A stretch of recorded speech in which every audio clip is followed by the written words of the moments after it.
All right, so check this out. Because respect is something I always find is the key to what faith really is. Mm. And when you respect something that you believe in, you incorporate it integrally into your life. Right. Show everybody what's on your shirt and what's on your medallion real fast. Well, my shirt, to be honest with you, this is just a random shirt that I got. Oh, yeah, of course. Yeah, so these are my tassels, my fringes, Deuteronomy, chapter 22, verse 12. We're on the four corners of, every shirt that I got. I also have other shirts where we got fringes all around the border. I wear fringes every day, man. You know, that was commanded through the Holy Bible. Even this right here, this is the tablet that resembled the tablet that the high priest wore in the Old Testament. I'm not saying I'm a high priest. I just like wearing things that have a theme around the Bible.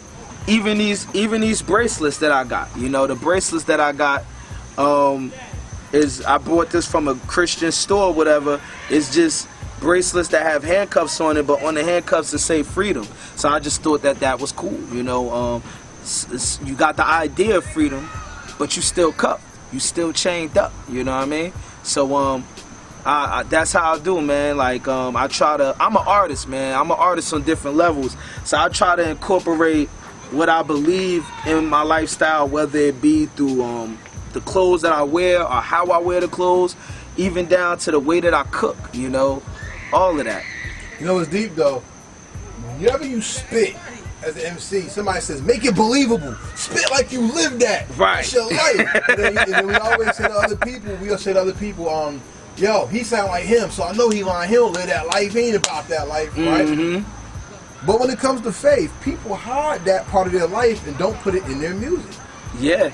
So, as for your beliefs, because we could talk about that if you want to, and we could go hip-hop too.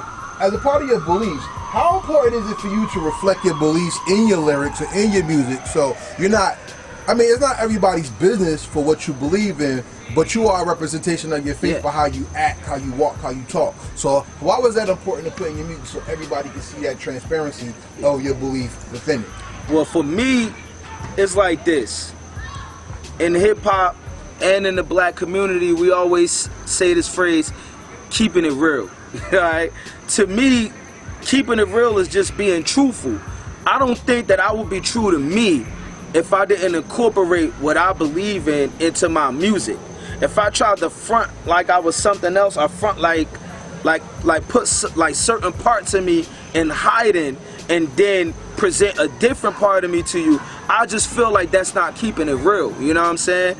And that's why I always I make secular music, you know, not secular music in the sense of glorifying wickedness, but secular music where it's not like all about God or the Most High. But at the same time, because of who I am, you're going to hear it. You know, it's going to be in there. I'm going to say Yah, I'm going to say Yehovah or something. It's going to be in there somehow, some form. Even a rap bar, just one little bar might have it, you know what I'm saying? So I just don't think that is real. If I didn't put it in my music, I wouldn't be who I am. People respect me as an individual, whether they believe in what I believe in or not, off of the simple fact that I'm one way all of the time. You know what I'm saying? If I curse, I curse. I'm not gonna front. You know what I'm saying? You know, I try to be respectful and not curse around you. You know what I'm saying?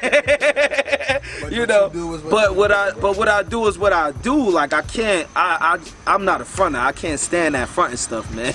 That's one thing that got me in trouble many years is not being apologetic, because when you do, you end up hurting yourself. Right. And that's something that kids are not taught enough, is to be truthful but also have a learning and listening ear, so you know how you're right or wrong in your process.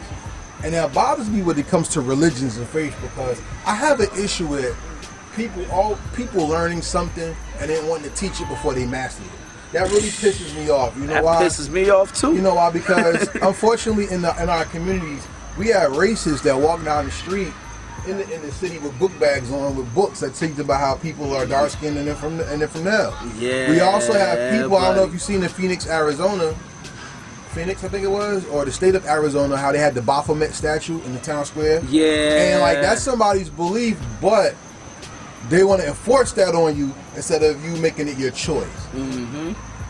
Not too long ago in Tennessee, there was a march. 800 Israelite men, purple and gold. They looked like the Lakers. I ain't gonna lie, they had their colors on, and they were walking and were doing chants in the street to show solidarity of the black community. Mm-hmm.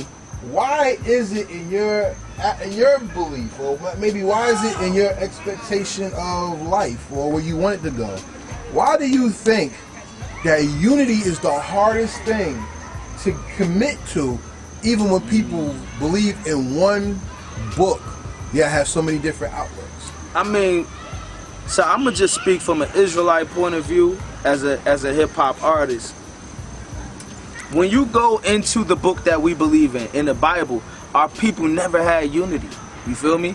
And let's go to like when Moses brought Israel out of Egypt. What did you have? You had people saying, why you gotta be the leader? You know what I'm saying? Why can't God speak to me? And you talk about Moses' siblings. This is not even just strangers. This is his siblings saying this. You know what I'm saying? In the wilderness, you got so many rebellions against the priesthood at that time, who was Moses, that is ridiculous. And what was one of the main sins of Israel, one of the main phrases Israel used to be saying, oh, we should go back to Egypt. We shouldn't have never left Egypt. You know what I'm saying? They always wanted to go back to Africa. So as a people, we kind of like always was divided, you know what I'm saying? And then you read the book of Judges. Man, we was super divided then, you know what I'm saying? I mean, you had people where Gideon is like, all right, I want to go to war with these people because they keep oppressing us. And then they're like, oh, nah, don't call us. I don't want nothing to do with it. But then soon when he went into war, why you ain't call us to battle? So like, this is just like a description of how our people is, man. I don't think we really had too much unity throughout the years. Now, why is it so hard? The Bible just tell you we're stiff-necked and rebellious people. You know, that's how I see it. So because we so stiff-necked, hard-headed, and rebellious, I think that's the reason why. Like, you could take even the Bible out of it and just deal with normal, common things, and our people is always going to find a way to say, well, what about this option, instead of just agreeing to just try to do one thing at the time. I get that. Now, the one thing about religion, or faith, not religion, faith, the one thing that makes faith so interesting is there's always a message that comes with it. All right? And a message in most, not all, most religions, especially religions of people of color throughout dynasties and histories, Right. is that the moral obligation of faith is to take you to the next life on the highest level, which is righteousness. Unfortunately, there's religions that are also out there that negate that. As an Israelite, what message of faith or hope do you want to put in your music to make people not only listen to the music, because you're searching for ears, but also have them gravitate towards faith or understanding, or you as an example of somebody of that faith? Right. So not knocking any other form of hip hop, you feel me?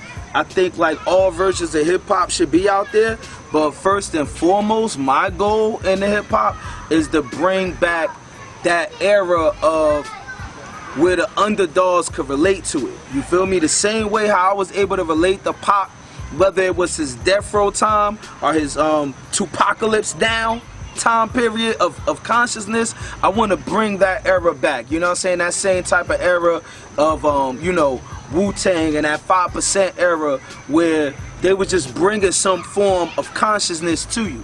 You know what I'm saying? So that's number one. And the form of consciousness that I'm bringing is, you know, Yahweh Ba'ashem Yahweh Shad, which is God in the name of Jesus Christ. You know what I'm saying? So that's first and foremost.